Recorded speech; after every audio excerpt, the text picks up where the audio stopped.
Welcome to the Safran Full Year 2025 results. At this time, I would like to turn the conference over to your hosts, Olivier Andriès, Safran CEO, and Pascal Bantegnie, Group CFO. Mr. Andriès, please go ahead. Good morning, everyone, and thank you for joining us.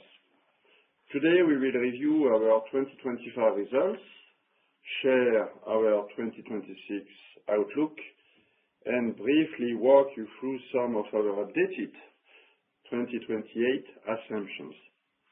2025 was an outstanding year for Safran. Airlines carried more than 5 billion passengers, and against that backdrop of strong demand and still low retirement levels, our aftermarket activities clearly outperformed expectation across both spare parts and services.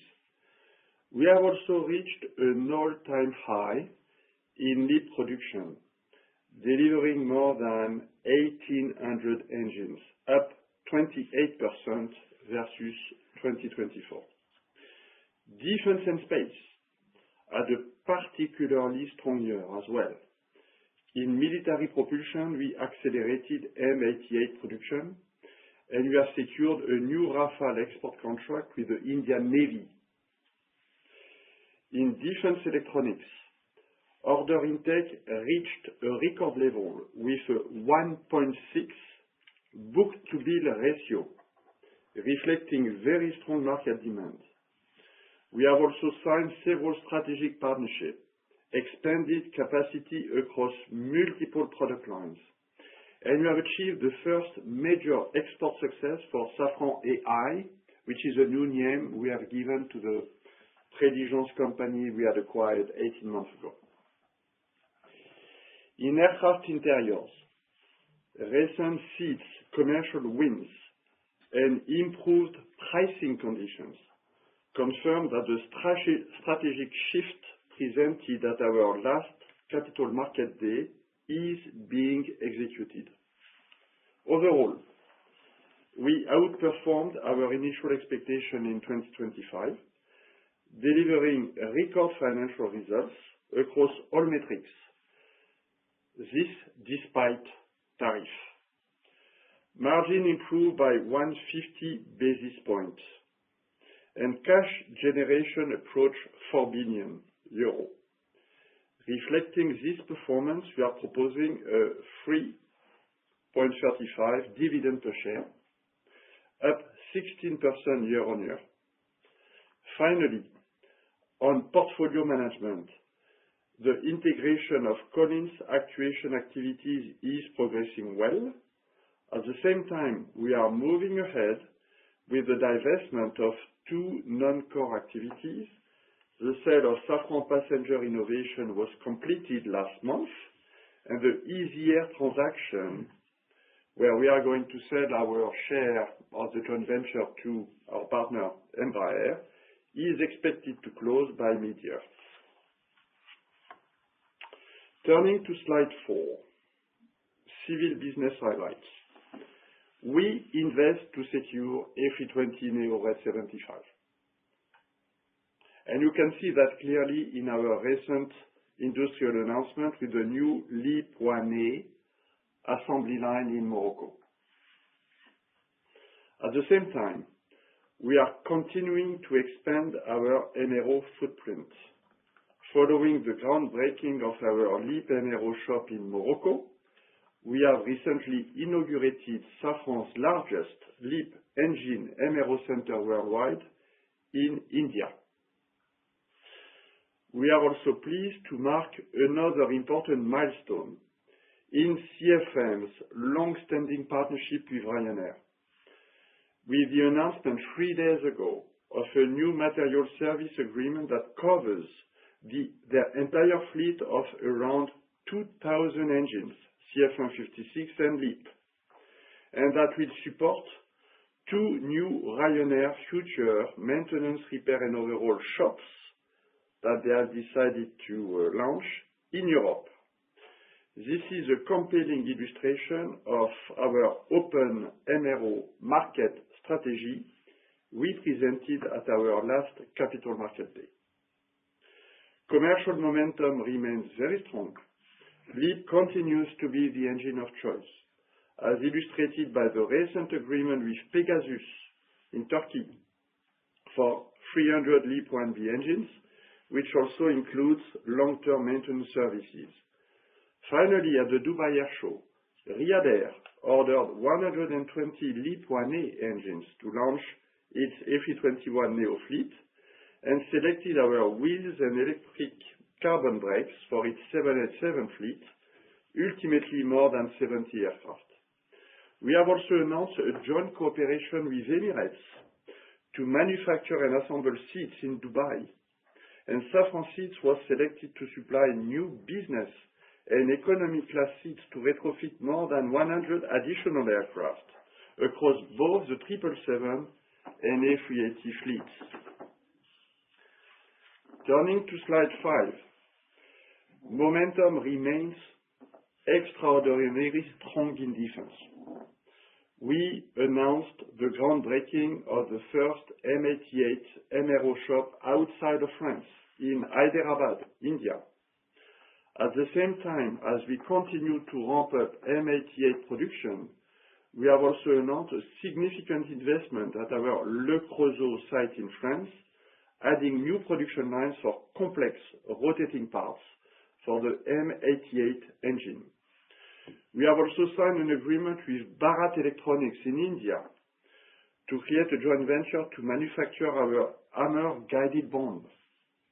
Overall, in 2025, we have approved around 1.4 billion euro of industrial investment, mainly to expand massively capacity across both civil aerospace and defense. With that, I will now hand over to Pascal to walk you through the 2025 results in more detail. Thank you, Olivier. Good morning, everyone. Today, I'll walk you through the adjusted accounts, and you'll find a bridge to the consolidated statements in the appendix. Let's start with FX trends, which are shown on slide 7. In 2025, our trading floor faced a really volatile environment. The dollar weakened against the euro the whole year, which wasn't easy to manage. Still, our team did a great job protecting the portfolio, and we managed not to trigger any KO barriers. That said, at the end of Jan, the euro-dollar shot up past 120, and that caused us to lose less than $1 billion in hedging volume, so less than 2% of the whole portfolio. We reinstated the same hedge volume afterwards, so that did not impact our goal of reaching 112 in 2026. Based on the actual figures for 2025, and to reflect our revenue profile, now that we include the actuation and flight control business, we have increased our expected exposure to $16 billion in 2026 and $17 billion from 2027 onwards. As always, these numbers should not be seen as a medium-term business outlook. We are confirming the $112 hedge rate for 2026, and we'll do our best to secure that rate for 27 and 28. We've also started hedging for 2029, and as a first indication, we are targeting a hedge rate between 112 and 114 based on current market conditions. Now, if we look at slide 8, our 2025 revenue came in at 31.3 billion euros. It's 4 billion higher than last year, which is up 14.7%. That's actually 14.8% organic growth, and we saw steady growth quarter after quarter throughout the year. OE sales went up by 11.3%, thanks to both higher volumes and better pricing. Services revenue was up 18%, showing just how strong airline demand was for MRO and spare parts. Changes in scope added a positive 3%, mainly because we brought in the actuation and flight control business. But the boost from this acquisition was completely offset by a weaker dollar, which dragged things down by 3.2%.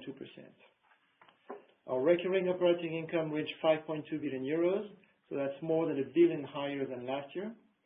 The operating margin was also up by 150 basis points, hitting 16.6% of sales. The solid performance was mainly driven by strong results in the aftermarket, volume growth, and our continued focus on operational excellence and keeping Safran competitive even in such a fluid environment. If we move to slide 9, you'll see a summary of the income statement. Apart from sales and EBIT, which I'll get into in more detail later on, let's look at some of the other key P&L items. We had one-off items totaling 479 million euros, which is a pretty big number, so most of that is in cash. About half comes from the 244 million euros pre-tax capital loss tied to the divestment of Safran Passenger Innovations. There's also 178 million euros in impairment charges on some programs, and then a few other cash costs like restructuring and M&A expenses, especially from the actuation and flight control acquisition. Looking at financial income, our returns on cash investments actually topped our cost of debt, bringing in a net 116 million euros in financial interest. Our apparent tax rate was 32.3%, which was heavily influenced by the French corporate surtax, 370 million euros, which cut around 90 cents per share of our EPS. All in all, net income attributable to the parent was 3.2 billion euros, up 3% year-over-year, and that works out to 7.6 euro per share. Let's dive into our businesses, starting with slide 10 on propulsion. Revenue here reached 15.7 billion euros, which is a 17.6% organic increase. When we look at propulsion services, revenue was up 21% organically. For the civil aftermarket, spare parts sales climbed 18%, mainly thanks to the CFM56. That drove more shop visits, mid-single-digit growth, and a higher proportion of full work scope shop visits. ICE engines also did well, helped by growing wide-body traffic. LEAP engines contributed too, with third-party shop visits making up about 15% of total shop visits in 2025.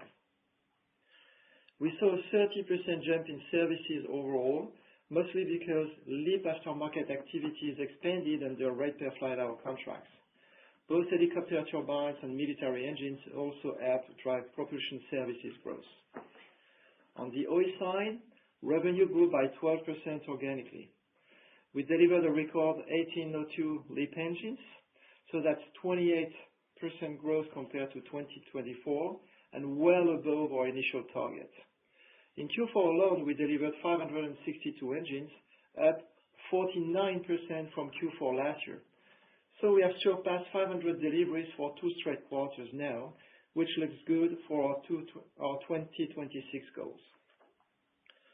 While M88 fighter engine deliveries were down year-over-year, production actually ramped up a lot in 2025, just as we had planned, to keep up with a strong backlog, especially for export customers. Recurring operating income was 3.6 billion euros, 28% organic growth. The operating margin stood at 23% of revenue, up 2.4 points, which is a strong result and almost aligned with our initial guidance earlier in the year, even with some lingering tariff impact. This improvement was mainly driven by strong civil aftermarket activity and really robust performance from CFM56, both in volume and work scope. The LEAP program also contributed, with us starting to recognize profits on LEAP 1A RPFH contracts and a still high ratio of spare engines. Let's now move to slide 11 and talk about equipment and defense. Sales here is 12.3 billion euros, which is up 11% organically and 16% overall.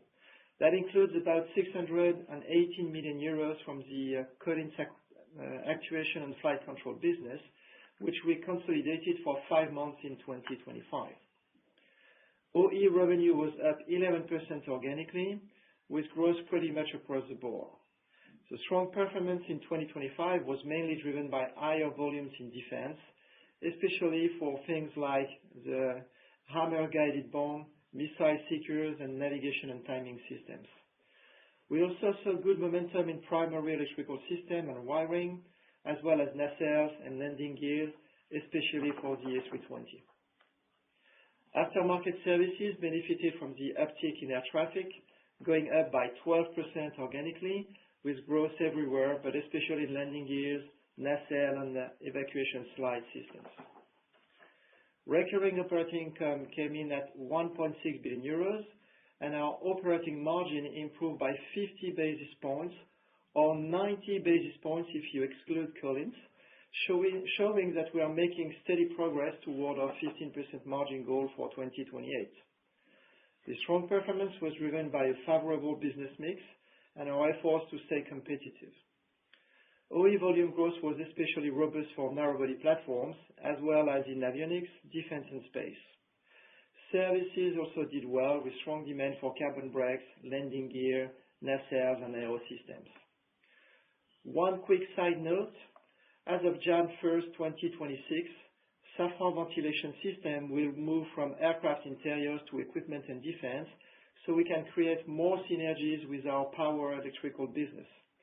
SVS is a profitable business. It brings in a double-digit operating margin with revenue slightly under 200 million euros. Finally, looking at slide 12, Aircraft Interiors continued to make real progress on its turnaround. Sales reached 3.3 billion euros, including Safran Passenger Innovations, or IFE business, which is a 14% increase and actually brings us back to 2019 levels. OE sales went up by 15%, mostly thanks to higher deliveries in cabin, especially galleys, inserts, and water-and-away system for A320 and 737. Revenue also got a boost from our IFE activity, as well as from higher volumes and better pricing on business class seats. Services were up 13%, mainly on the back of demand for cabin spare parts, especially from customers in the Middle East, Asia, and the Americas, as well as from SVS, which I mentioned earlier will transfer over to equipment and defense in 2026. Seats also did well, both with spare parts and services, and Passenger Innovations helped out on spare parts and repairs. Recurring operating income crossed 100 million euros, with operating margin up 2.3 points. Cabin kept capitalizing on shifting production to best-cost countries like Mexico, the Czech Republic, and Tunisia, and also on renegotiating prices for the lower margin programs. IFE activities helped lift profits overall, and seats kept improving thanks to ongoing work on pricing and operational excellence. The strong performance really shows our focus on pass-through and price increases, which help offset the impact of tariff. The very good news is that Aircraft Interiors has now reached cash break-even, with a noticeable 140 million euros improvement just over last year. Now, if we look at slide 13, we generated 3.9 billion euros in free cash flow, which is up 23%. That gives us an EBIT to cash conversion ratio of 75%. The strong result came from a 17% increase in EBITDA, so higher earnings, less an impact from one-off items, along with a positive impact from working capital changes. For the first time since COVID, we managed to reduce inventory DSOs by 9 days. Also, we did increase inventories in dollar to support the ramp-up that was more than made up for by a strong inflow of advance payments, which were higher than last year, especially thanks to the Rafale orders and other defense programs. We also paid an extra 1 billion euros in income tax, reflecting our higher taxable income and including the 377 million euros French corporate surtax. At the same time, we are still investing to support our growth and prepare for the future. Tangible capex was just under 1.2 billion euros, focusing mainly on expanding engine MRO capacity and increasing production, especially for landing gears, smart weapons, and resilient PNT systems. On slide 14, you'll see that Safran ended 2025 net cash positive at pretty much exactly the same level as in 2024, right down to the nearest million. That's actually just a coincidence. This puts us at about 0.3 times EBITDA. In line with the capital allocation framework highlighted at our last Capital Market Day, We made organic investment to sustain our growth and prepare for the future for about 1.8 billion euros in R&D and CapEx, as well as inorganic investment for 1.6 billion euros, the main cash outflow this year being the Collins flight control and actuation system. We also returned 2.6 billion euros to shareholders with a balance between dividends and buybacks. We also redeemed our Ocean 2028 bonds early, using shares we purchased in 2023 and 2024, which helped cut out our net debt by 0.7 billion euros. Bottom line, Safran is still completely deleveraged, and we are in really solid position with a strong balance sheet. For 2025, we are proposing a dividend of 3.35 euro per share. That's a 16% increase compared to last year, and it does represent a 40% payout based on the adjusted net income, mainly restated from the capital loss from the SPI divestment. This year, as part of the 5 billion euros share buyback program, we also bought back 5.1 million shares for cancellation, which cost a total 1.3 billion euros. In December, we went ahead and canceled all shares that were being held for that purpose, so 5.3 million shares in total, resulting in the capital ownership accretion of 1.6%. All told, between 24 and 25, we canceled 8.9 million shares, which amounted to 2.1 billion euros and led to a 2.13% capital ownership accretion.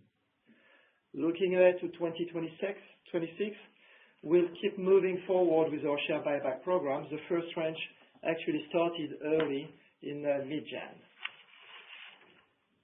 Just before we wrap up this section, let's quickly look at slide 16. It's a quick reminder of the goals we set for 2025 back in December 21.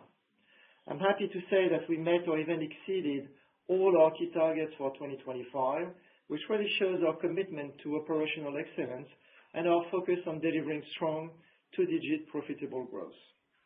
Over this period, both our revenue and free cash flow more than doubled, well ahead of our original outlook, and EBIT grew even faster, nearly tripling while starting from a 10.2% operating margin in 2020 and landing at 16.6% in 2025, close to the middle of our 16 to 18% target. We achieved all this despite facing plenty of challenges, things like inflation, supply chain disruptions, tariff, and even the French corporate surtax. So it really highlights how robust our business model is. Now let's take a look at our outlook for 2026 and our ambitions for 2028 to see what's coming next. Olivier, over to you. Thank you, Pascal. I'm now turning to slide 18 and our 2026 outlook. We expect to continue the LEAP delivery ramp-up with a further 15% increase. Operating in a still favorable environment, civil aftermarket should continue to expand, with spare parts up mid-teens and services up around 20%. In particular, Q1 should see a strong start in spare parts, helped by an easier comparison base. As a reminder, this outlook excludes Safran Passenger Innovation, which was divested on January 30. In more detail, for 2026, Safran expects revenue up low to mid-teens, recurring operating income between 6.1 and 6.2 billion euros, and free cash flow between 4.4 and 4.6 billion euros, including an estimated 470 million euro impact from the French corporate surtax. Let me now revisit some of the assumptions we shared at our Capital Market Day 24. Starting with LEAP OE on slide 19. Our Q3 and Q4 delivery performance more than 500 engines per quarter, reinforces our confidence in delivering another 15% increase in 2026, and in reaching around 2,600 engines by 2028. This ramp-up is supported by continued supply chain improvements and the ongoing execution of our resiliency plan. On the performance side, LEAP continues to match or faster than the CFM56. For LEAP 1A, more than 1,450 kits of the new HPT blade have now been produced. This upgrade can more than double time on wing in harsh environment, bringing shop visit intervals in line with the CFM56. In parallel, around half of the LEAP 1A fleet is now equipped with the reverse bleed system highlighted at the Capital Market Day 2024, which reduces on-wing fuel nozzle maintenance. And for LEAP 1B, both the reverse bleed system and the HPT blade upgrades are expected to be certified in H1 2026, delivering the same durability improvements to the 737 MAX operators. Continuing with civil aftermarket on slide 20. We are revising our CFM56 assumptions upward. In line with our partners' comments last July, sustained maintenance, repair and overhaul demand from operators, and as a result, very low retirement levels, supports a stronger outlook for CFM56 shop visits through 2028. We now expect a plateau of around 2,300 to 2,400 shop visits per year from 2025 to 2028. Compared with our Capital Market Day 24 assumptions, this represents more than 750 additional shop visits over the 25-28 period.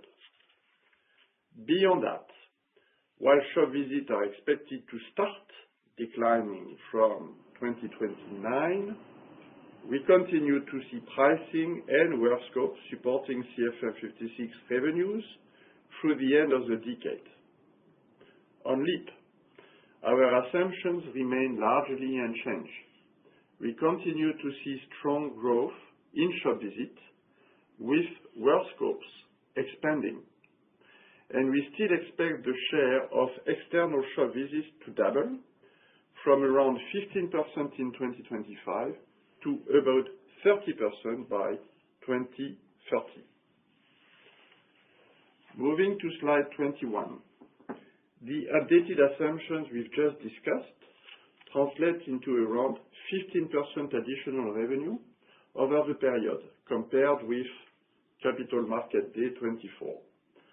As a result, the revenue annual growth between 24 and 25 is now expected to be in the low teens, up from mid to high single digits at the time of our Capital Market Day 24. Profit growth is expected to follow a similar trajectory. Turning to margin at completion across the LEAP rate per flight hour portfolio, progress has accelerated since our last update.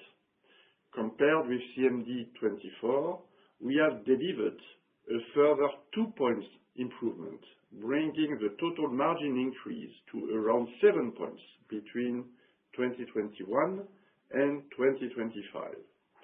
This reflects both more favorable terms on new contracts and our continued focus on optimizing existing agreements whenever possible.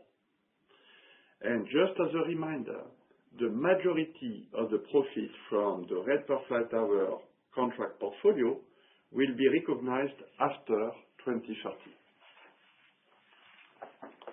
As a result, on slide on slide 22, you can see that we are raising our 2028 targets.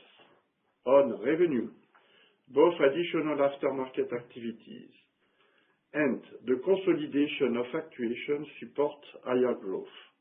We are therefore increasing our outlook with a 2024 to 2028 revenue compounded annual growth now expected to be around 10%.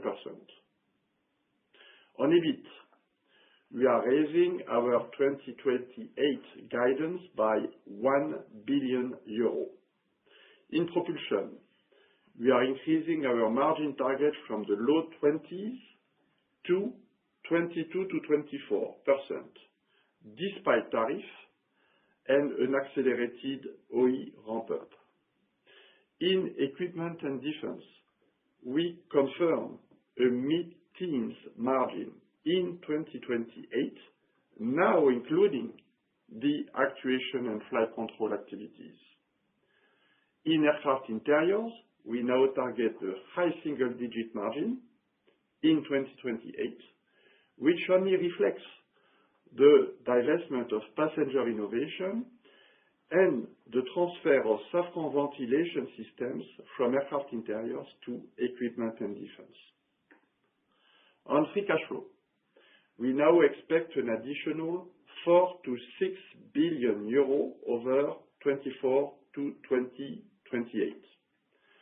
Despite the higher impact of 2 years of French corporate surtax, around 850 million, compared to roughly 500 million at Capital Market Day 24, and despite tariff. To conclude, let me briefly highlight a few key priorities. First, we remain fully focused on meeting customer demand while managing the OE ramp-up. We will continue to improve competitiveness and strengthen our industrial resiliency.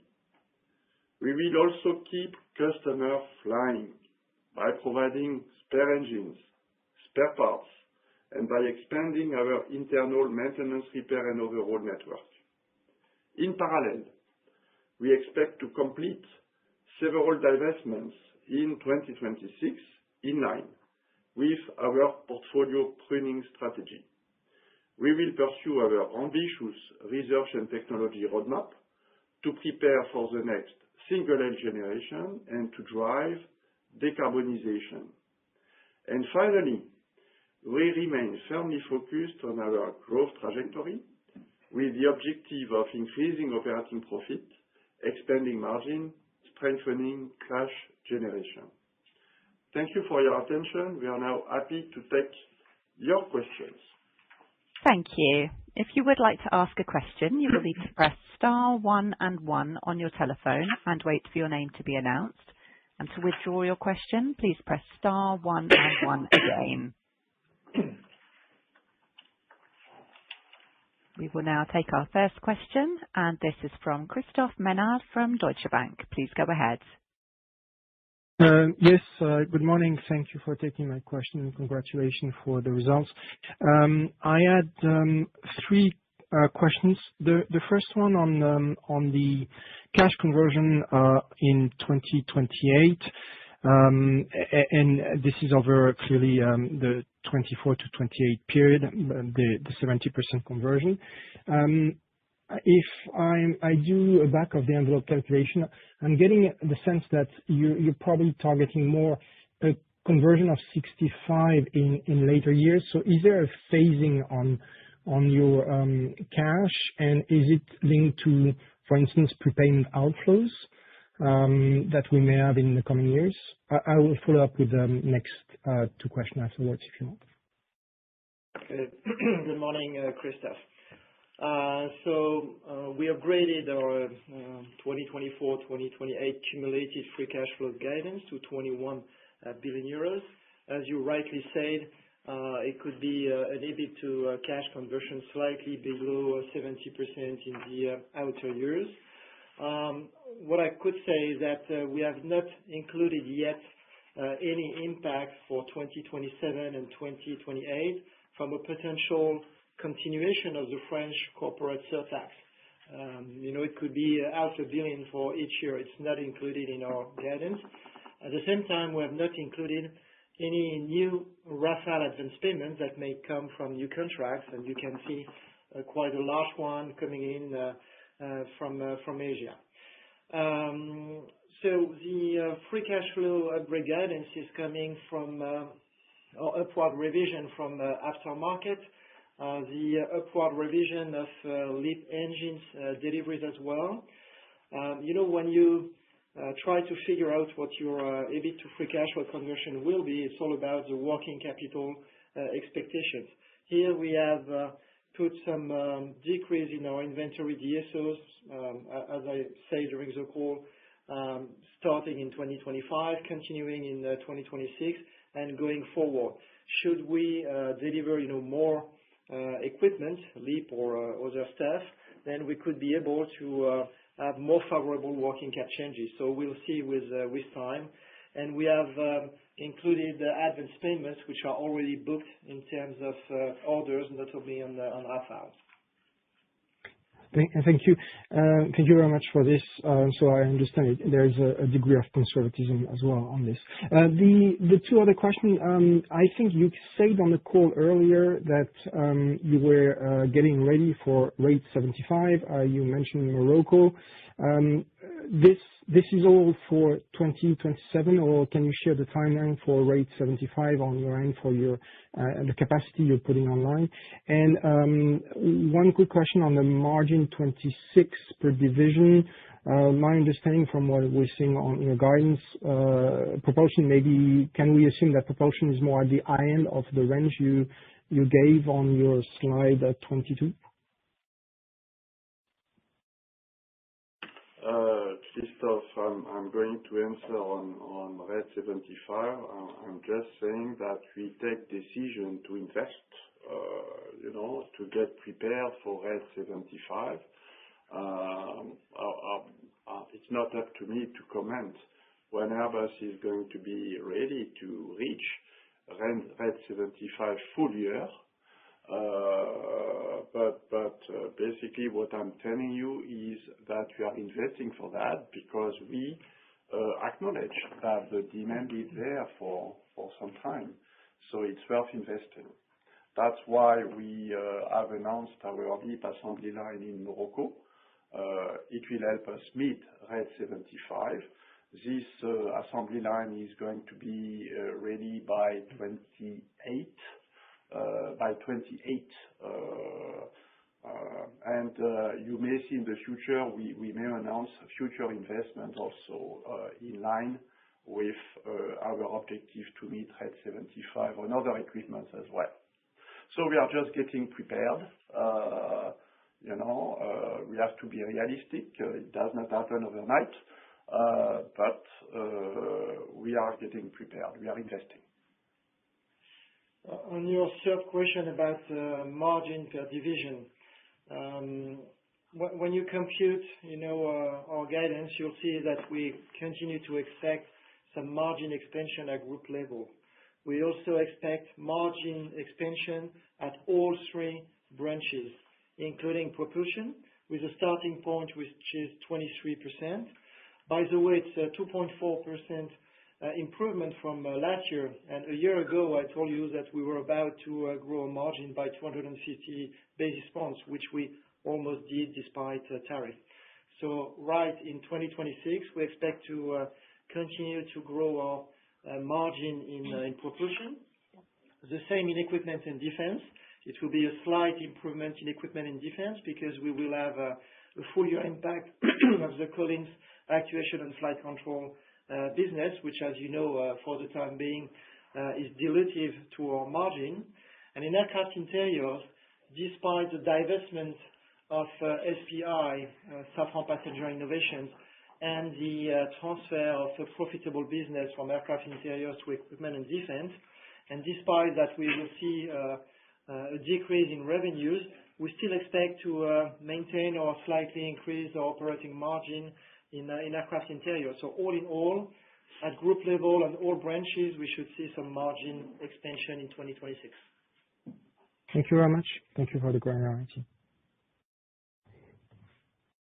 Thank you.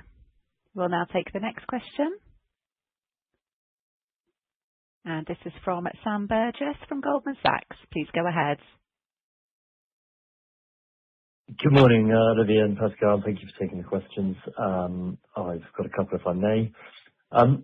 Firstly, just on your free cash flow guidance, I mean, given the strength of the upgrade, sort of 30% on previous, can you see yourself accelerating the existing buyback? And just help us think through how you're thinking about capital allocation with that additional cash. And just secondly, in terms of the LEAP orders that you're signing today, can you just help us have some color on how many are going at the moment proportionally to long-term service agreement contracts versus T&M? That'd be really helpful. Thank you. Good morning, Sam. I'll take the first question on the free cash flow upgrade. On capital allocation, there is no need to change our philosophy or policy today because we have 40% dividend policy, 40% payout dividend policy that will remain unchanged for the next years. And as you know, we are executing a 5 billion euros share buyback program. In 2025, we only executed a quarter of that. So I would expect to execute another quarter of that program in 2026. We can always decide to speed up or slow down the execution of such a program. But as long as we still have the program into force, there is no reason to change that. Hello, Sam. On LEAP, especially on support and services contract, we see now a good mix of what we call rate per flight hour contracts and material service agreement, where we just provide spare parts and repair solution. And by the way, as I mentioned, the announcement we made 3 days ago with Ryanair is a perfect illustration of that. Ryanair has decided to invest in their own MRO shop, and we have decided to support them to do so in their own ramp-up.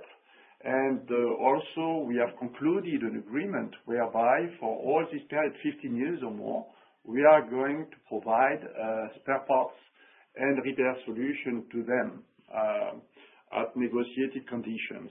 So you see, this is really an illustration of our long-term strategy where we see, let's say, a 50-50 share between rate per flight hour contracts and, let's say, typical time and material or MSA contracts. It's interesting because in the past, usually only the legacy airlines had their own MRO shop. You know, the Air France KLM, the Lufthansa, the Delta Airlines. And we see now with this first mover, Ryanair is a first mover. We see a low-cost carrier, investing in their own MRO shop. That's interesting. And for me, this is a trend, an interesting trend. I'm not saying that all of them will do that, but I'm sure we'll see more airlines coming into that kind of play. Thank you. I mean, just a very quick follow-on from that, if I may. In terms of your MRO capacity expansion ambitions on LEAP, does that change at all with that kind of dynamic? And I guess there's follow-on implications for propulsion margin over the midterm. No, there is no change. The compass is still the same, meaning that together between both partners, GE and us, basically we aim at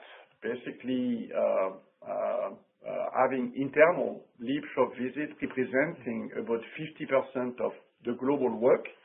And we incentivize, we make sure, and we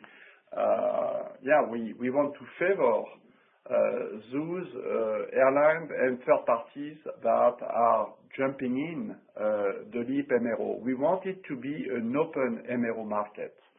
So external shop visits should long-term represent 50% of the overall.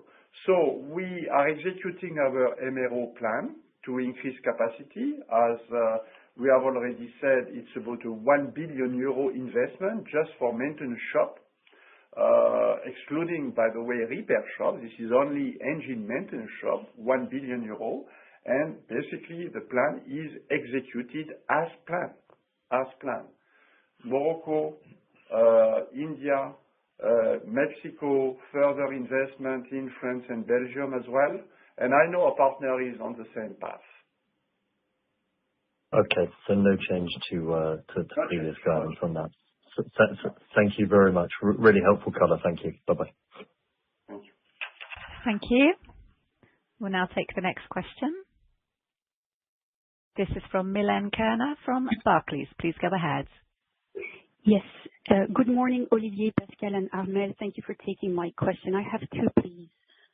Olivier, you mentioned that 1,450 durability kits have been produced on the LEAP-1A so far. How do you expect the proportion of light scope event to evolve as the durability kit continues to grow across the rest of your LEAP-1A fleet and then the LEAP-1B? And what does that mean for the medium-term free cash flow trajectory? And then my second question is, as you're exiting now non-core cabin and interior, and you're adding targeted defense assets, how should we think about your portfolio in the long term in terms of the mix between commercial and defense? Thank you. Hello, Milène. I'm not sure I got fully your question on the blades. The fact that part of the fleet is already equipped with those blades, basically we just increase the intervals between shop visits. So this will push out, for those LEAP engines that are equipped with the new blades, the shop visits are going to be pushed out. Which in Red per Flight Hour contract is a positive for us, in fact, because it increases the maturity of the engine. So when are we going to have the full fleet of LEAP-1A equipped? I don't have the precise answer to that question. We'll start with the LEAP-1B as well. What are the consequences in terms of free cash flow? To be very clear, it's a positive as well, because as today, most of our contracts are RPFH contract. Basically, any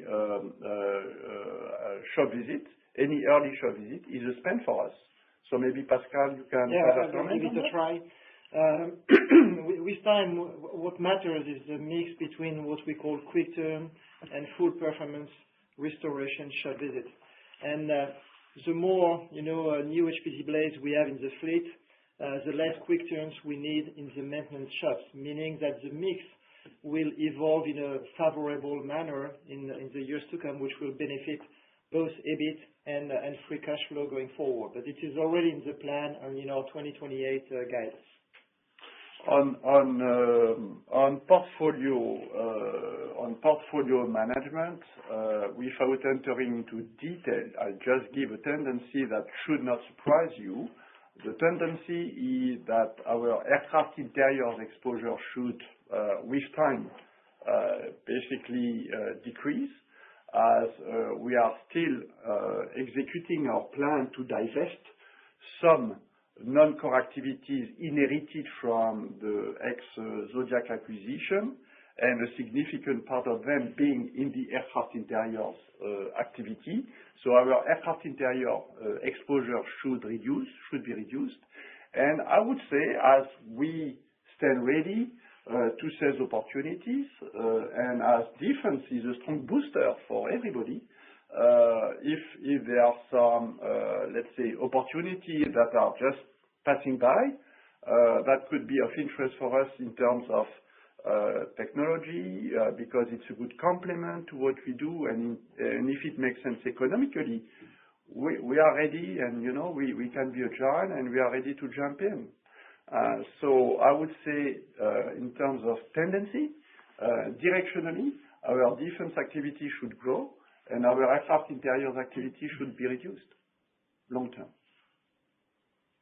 Very clear. Thank you. Thank you. We'll now take the next question. This is from Benjamin Heelan, Bank of America. Please go ahead. Yeah, morning, guys. I hope you're both well. And I wanted to ask my first question on supply chain. We haven't actually touched on it a lot on this call yet. Can you talk about what you're seeing across the business? What are you seeing in LEAP? What are you seeing in the equipment business? Where are the challenges? Where are things improving? If you could just provide a bit of an overview in terms of what you're seeing from a supply chain situation, that would be great.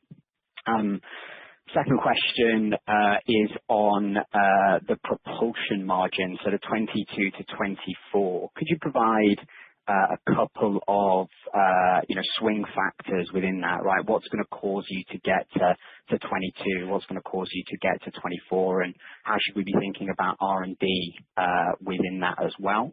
Keen to hear that. And then thirdly, for me, interesting on the presentation at the back, you've obviously given us guidance on the number of CFM56 shop visits, but you haven't given us any numbers yet on the LEAP. Could you provide a bit of a range in terms of heavy work scopes for LEAP that you're expecting in 2030? And then associated with that, obviously you talked about the margin at completion of the LEAP improving 7 percentage points. When should we be assuming that the margin that you're booking on LEAP shop visits is going to be comparable to CFM56? How should we think about that? Thank you, guys.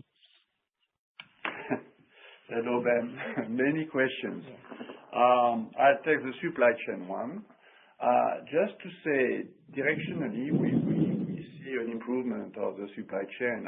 I'm not telling you this is blue sky yet, but we've seen in the course of 2025, let's say, noticeable improvements all across the board, not only on the engine side, but also on, let's say, the equipment side as well.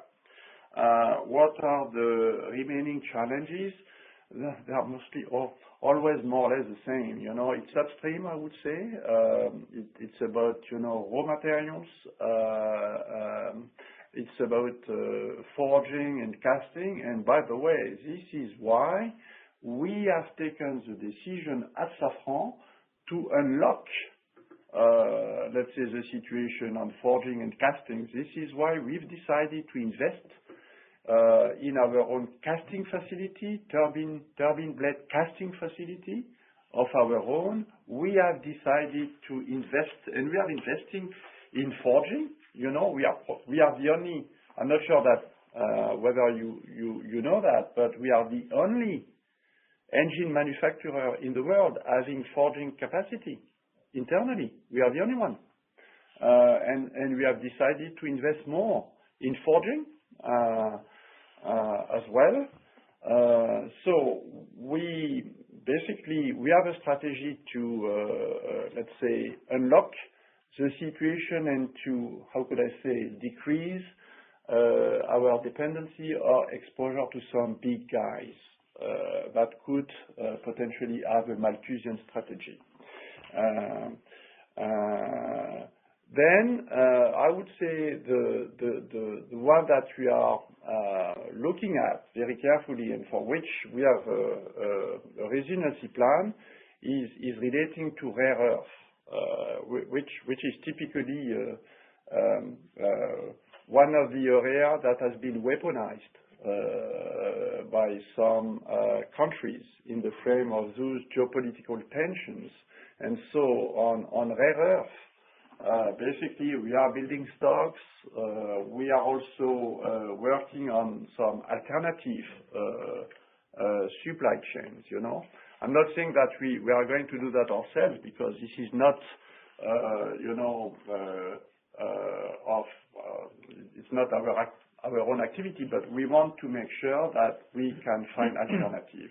Again, our compass is not only to continue to work on our competitiveness, but it's also to continue to work on our resiliency. Okay. Good morning, Ben. On your second question about the main drivers for profit margin expansion or decrease in propulsion. So there are many drivers. First, on civil engines, it's all about the number of installed engines and the ramp up that we have in front of us. You know that the more installed engines we deliver, we have a loss per engine, even though it is reducing per unit, but still it is a loss. Then the spare engines, what we are looking at is the number of spare engines or the ratio between spare engines and the total number of engines being delivered. Today it's pretty high at low double digit, and it tends towards 10-12% for the coming years. So it will be a negative if it goes down. Then it's all about aftermarket.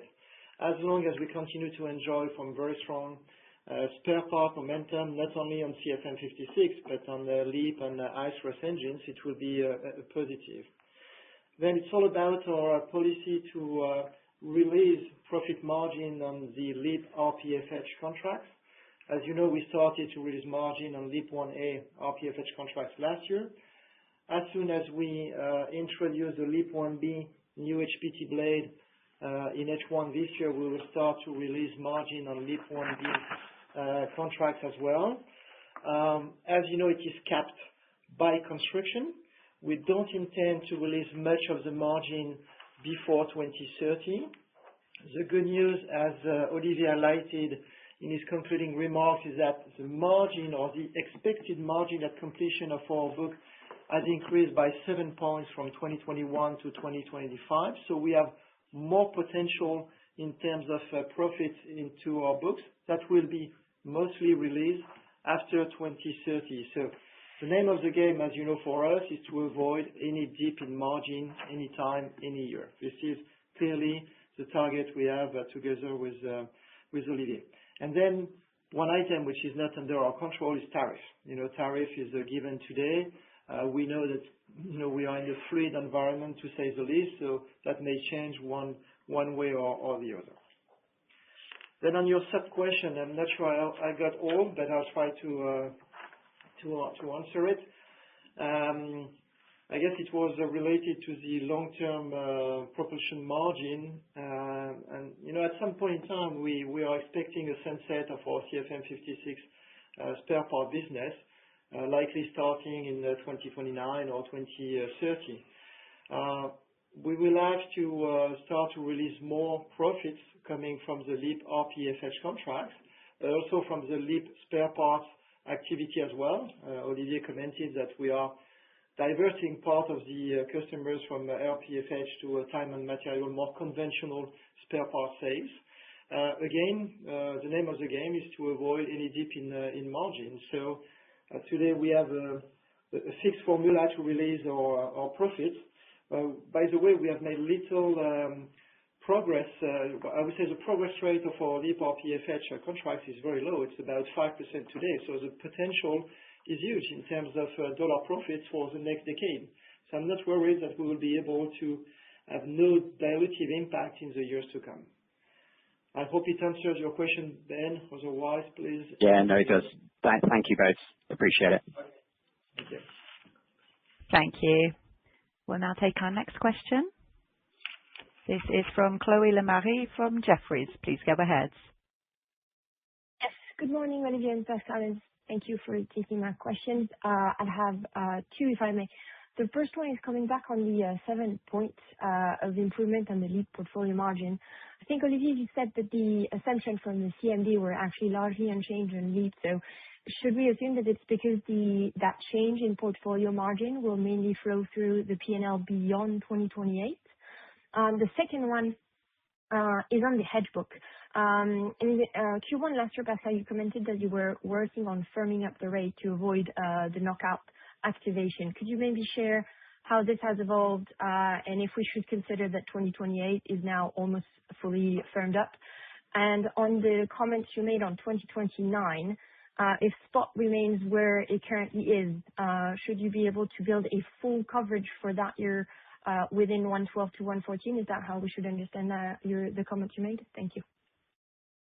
Good morning, Chloe.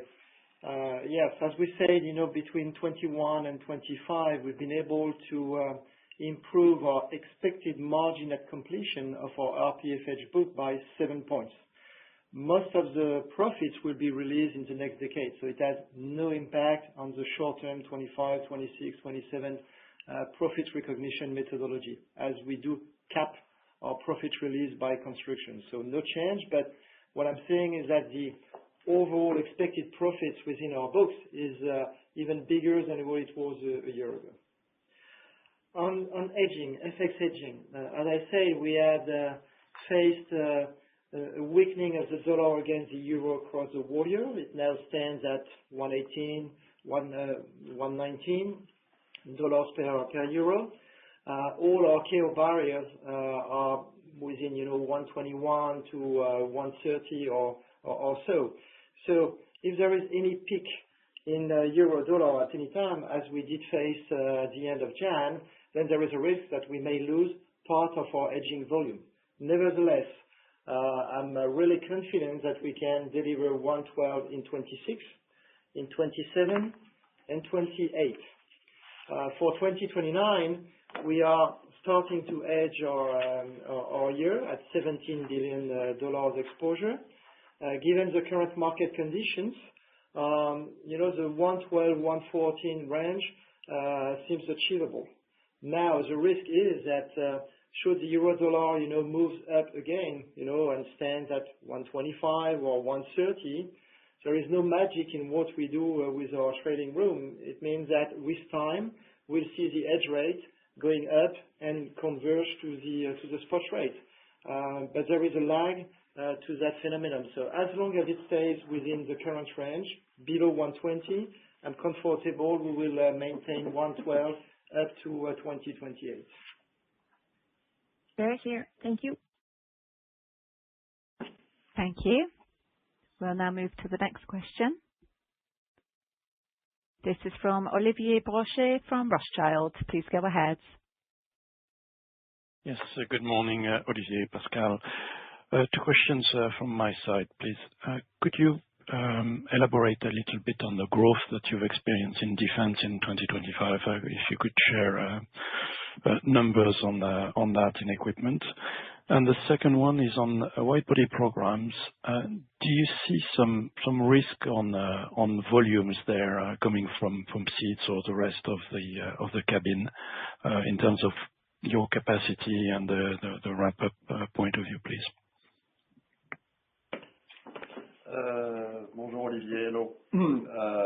Growth in defense, the dynamic has been extremely strong in some key munitions, especially, we have what we call a guided bomb, which is named Hammer, which is extremely successful in export markets and is highly demanded at the moment.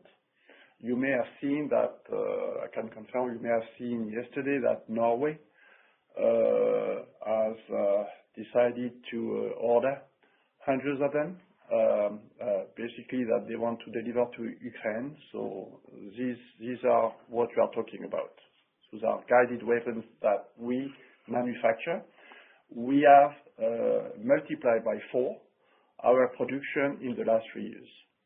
And I believe we will continue to scale up.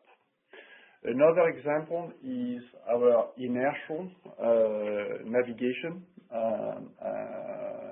systems, where that do equip many military equipment, aircraft, helicopters, tanks, ships, submarines, but also artillery.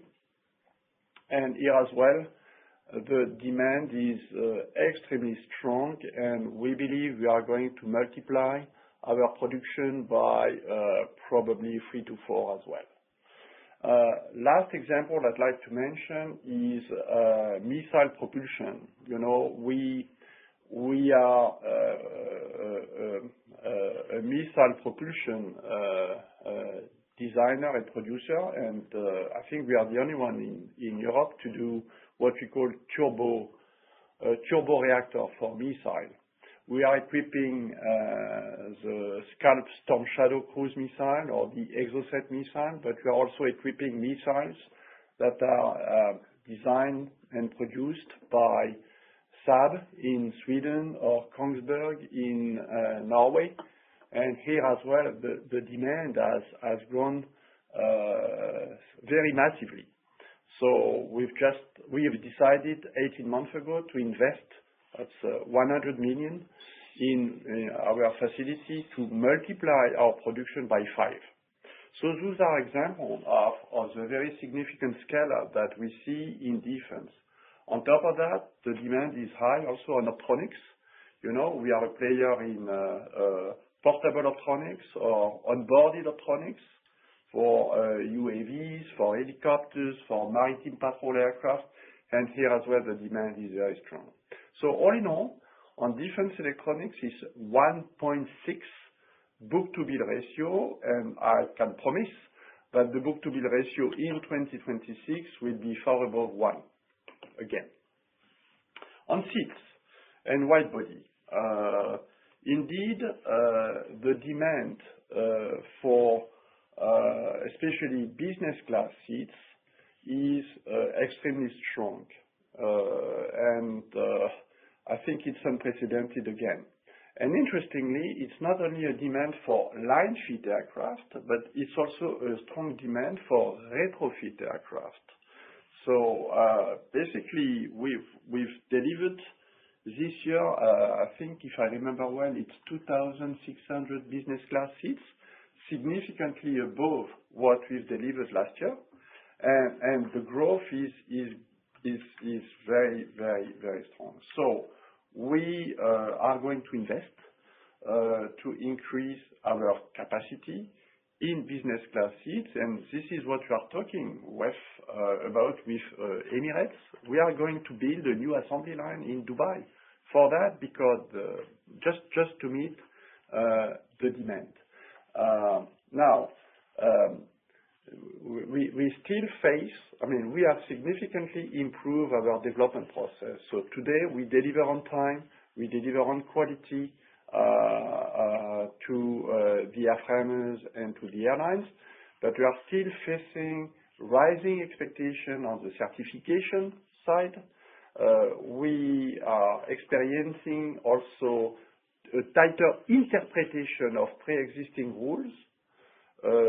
So all in all, this is an industry-wide situation. It's not specific to Safran, but the consequence of that is that, yes, indeed, seats could potentially be a pacing item for the ramp-up of the wide-body aircraft, just because of, let's say, the tightening of interpretation of pre-existing certification rules. Is it clear? Extremely. Thank you very much. Thank you. Thank you. We will now take the next question. This is from Adrien Rabier from Bernstein. Please go ahead. Morning, Pascal, Olivier. Thank you for taking my question. Just one follow-up, if you may, on the CFM56, please. Could you expand a little bit on what you expect to happen after 2028, the trajectory for shop visits? And then you mentioned pricing and scope of potentially offsetting any decline. So any detail you can provide would be very helpful. Thanks. Hello, Adrien. I know that the dynamic has evolved in the latter years because, as you know, we were expecting, let's say, the start of what we call the sunset earlier than what we do see today. And this is a consequence of, the so-called flying more for longer situation. It's a dynamic situation. Today, we are very, very confident that the volume of shop visit will remain at this peak of 2,300, 2,400 up to 2028. How will the dynamic unfold after that is still to be seen. This is why, basically, as we take a cautious approach there. It's going to be, let's say, it's going to be a combination of how quickly Airbus and Boeing are going to reach their peak rate for respectively the A320s and the 737. And you know they are on a trajectory to, let's say, to go up by then. It's going also to be one of the other elements in play is going to be the level of aircraft retirement. And I have to say, in 2025, there has been a very low level of aircraft retirement. It's been about 150 aircraft, so more or less the same as in 2024, no change. And therefore, this is not feeding any used part market. So really, it's going to be a combination of traffic growth. The traffic growth in 2025 for the narrow body has been more than 5% compared to 2024. So is it going to continue at this pace? So this is one entrant. The other entrant is going to be how many new gen aircraft are going to get into the fleet. So how fast are Airbus and Boeing going to be able to reach their peak rate? And the third element is going to be the level of aircraft retirement. So it may well continue for 1 or 2 additional years. It's too early to say. It's really today a question of how this dynamic will unfold. Thank you very much. Thank you. And the next question is from Ross Law, Morgan Stanley. Please go ahead. Hi, morning everyone. Thanks very much for taking my questions. So the first one is just a follow-up on portfolio. You've previously spoken about an ambition to divest about 30% of the legacy Zodiac assets. Can you maybe just give us a progress update here? How much of this target is covered by the recent deals? And when should we expect you to achieve this target? Second question is just a quick one on your 2026 FX assumption for the spot rate at 115. It's been tracking around the 118, 119 mark year to date and at present. Just wondering why you are assuming 115 and not higher. And then lastly, just on the media article yesterday suggesting you're working on an advanced ducted engine as a possible more traditional alternative to RISE for a next-gen narrow-body. Are you able to confirm this and also what it means for RISE and also your R&D outlook? Thanks. Good morning, Ross. Good morning, Ross. On portfolio, how do we progress? Let's put it that way. Between Safran Passenger Innovation and Easy Air, we are talking about a revenue of roughly 500 million, more or less. Roughly. It's an indication. So what does it mean in terms of percentage of the ex-Zodiac portfolio progress? It's a few points, I would say. When we met at the Capital Market Day, basically we had executed 10% for a target of 30% of the portfolio. I guess we should not be far from 15, but it's indicative. We may come back on that, but it's an indicative number. So there's more to come. We hopefully will progress in 2026, but I will say the obvious. Before launching a process of divesting an asset, we need to make sure that this asset has some kind of appeal to the market. And so This is why we are focused on the performance and economic recovery first. But we are planning to continue to divest, especially in the course of 2026.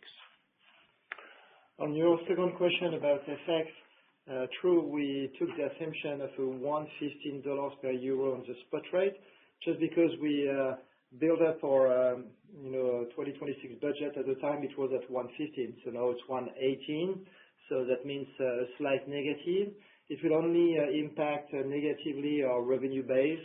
The sensitivity, it's about 150 million euros of sales per cent spot rate. So we'll see with time. We could have chosen 120. It would be as wrong as 115. We'll see at your end. And then your last question is about the RISE program. RISE is a technology program.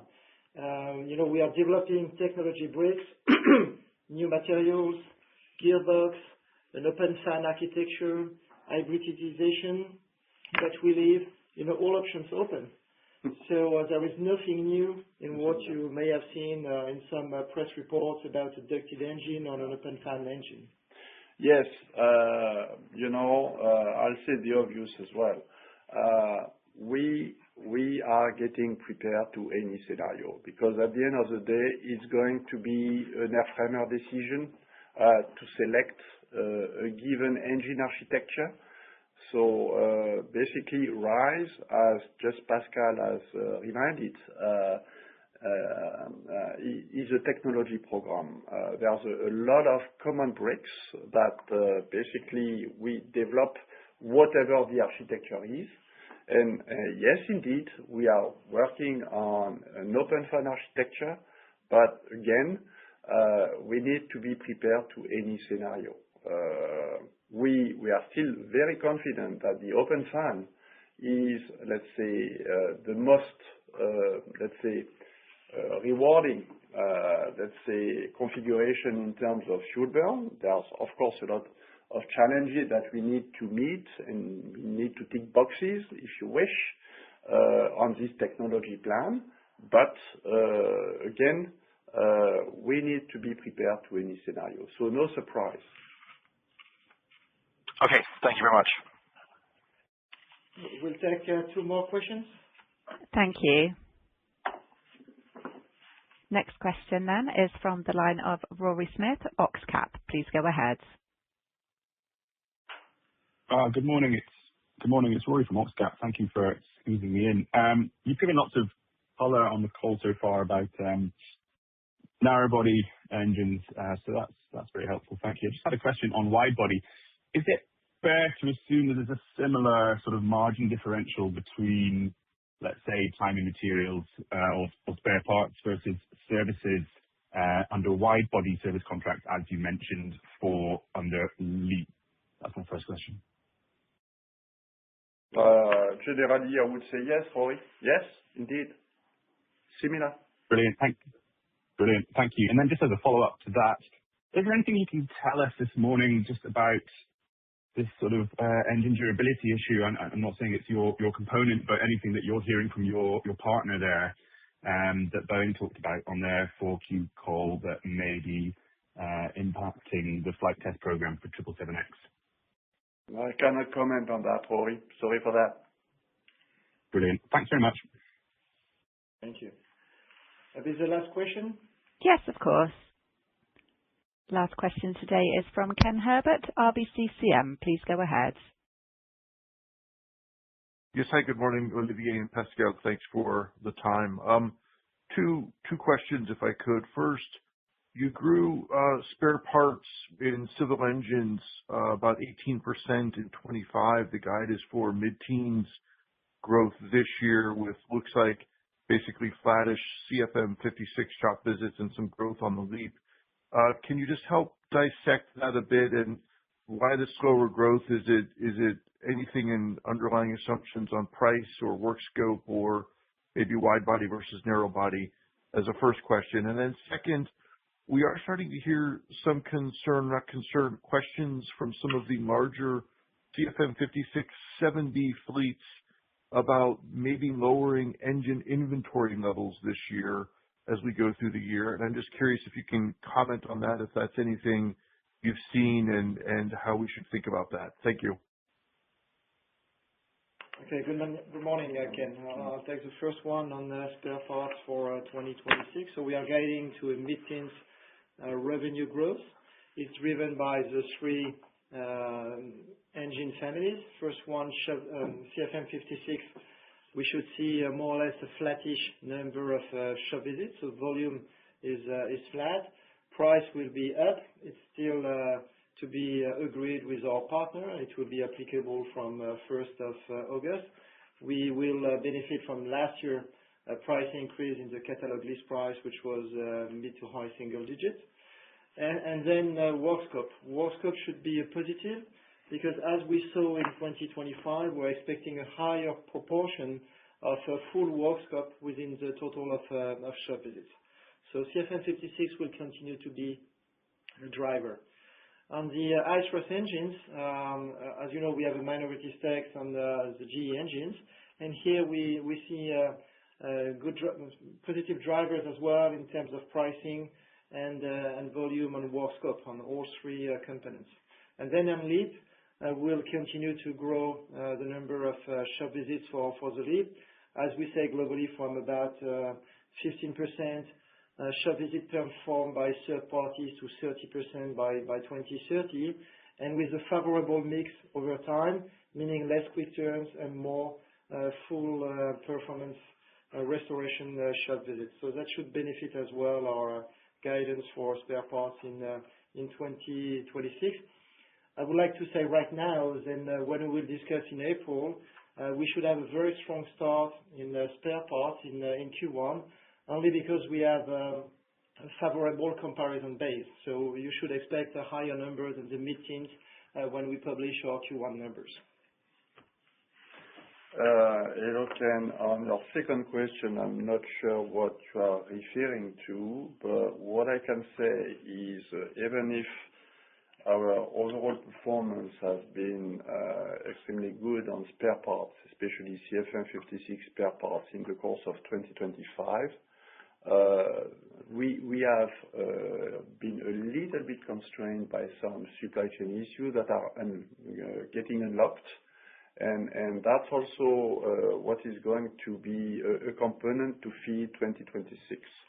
So we see, let's say, supply chain, let's say some supply chain bottlenecks getting unlocked on CFM56 spare parts as well, and that's going to help us in 2026. Thank you very much. Thank you all. Have a good day and happy Valentine for tomorrow. Thank you. Thank you. This concludes today's conference call. Thank you for participating, and you may now disconnect.